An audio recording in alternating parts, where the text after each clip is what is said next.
canal Luz da Palavra Bíblica, a mensagem divina que ilumina o mundo. Logo após sua entrada triunfal em Jerusalém, Jesus foi direto ao templo. E o que ele fez lá está registrado em Mateus 21, 12 e 17. O texto é claro.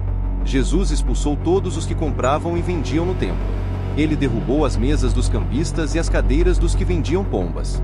E então, ele declarou com autoridade: "A minha casa será chamada casa de oração, mas vós a tendes transformado em covil de salteadores." E o que aconteceu depois? Os cegos e os coxos se aproximaram dele, dentro do templo, e ele os curou.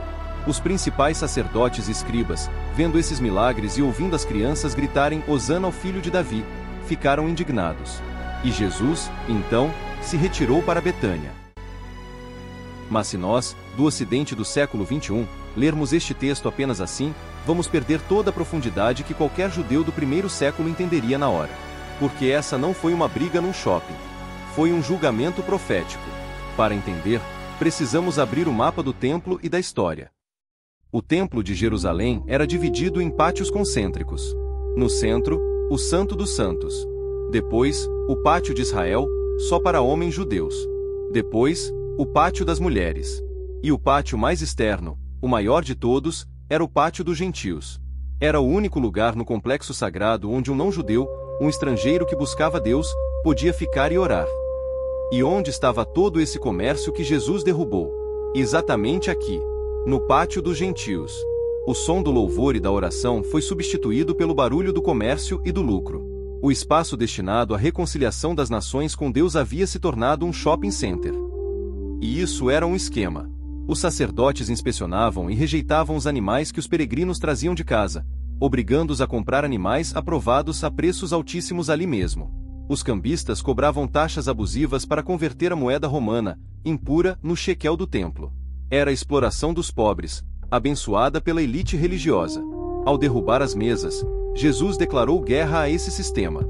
E ao citar Jeremias, que chamou o templo corrupto de seu tempo de covil de salteadores, ele estava dizendo: a história se repete. E o julgamento de Deus é o mesmo ponto.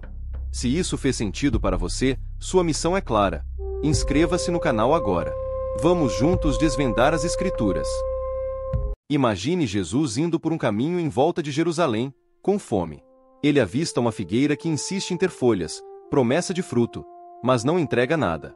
Ele a amaldiçoa, que nunca mais dê fruto. E ela seca num instante. O que significa isso? No coração do judaísmo do século I, isso provou mais do que indignação. Foi um sinal forte contra um sistema inteiro. Fique comigo para descobrir o que poucos ocidentais enxergam: a história escondida por trás do símbolo. O evento da figueira amaldiçoada parece estranho, quase como se Jesus tivesse um acesso de raiva. Mas para os discípulos, era um sinal claro e aterrador. Era um ato profético no mais puro estilo do Antigo Testamento. E o alvo não era uma árvore, era uma nação. Ele entrou em Jerusalém como um rei, e agora, no dia seguinte, caminha em direção ao templo. Mas este não é um ato de adoração comum. É uma inspeção. E o que ele encontra não é um santuário, mas um sistema. Um sistema que explorava os pobres e corrompia a adoração. A purificação do templo não foi um simples acesso de fúria. Foi um ato de julgamento profético, cuidadosamente coreografado. No século I, Israel vivia sob Roma, dividido entre fé e opressão. O templo dominava Jerusalém, símbolo da presença divina e orgulho nacional. Mas por trás da beleza, a corrupção e a hipocrisia cresciam. A figueira era o símbolo de Israel, cheia de folhas, mas sem fruto de justiça. Jesus não apenas viu uma árvore. Ele viu uma nação sem vida interior. A maldição da figueira era uma profecia viva. Não era raiva, era revelação. Jesus denunciava um sistema que prometia fé, mas não entregava transformação. As folhas representavam aparência, os frutos, o coração. E naquele instante, o antigo sistema começou a secar.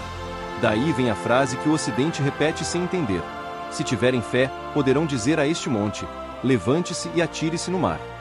Mas montanha, aqui não é meta genérica. Na linguagem profética judaica, montanha era o próprio monte do templo, símbolo do poder estabelecido.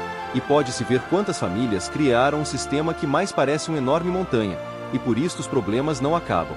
Jesus está dizendo: A verdadeira fé tem poder para derrubar sistemas opressores, não com espadas, mas com oração alinhada à justiça de Deus.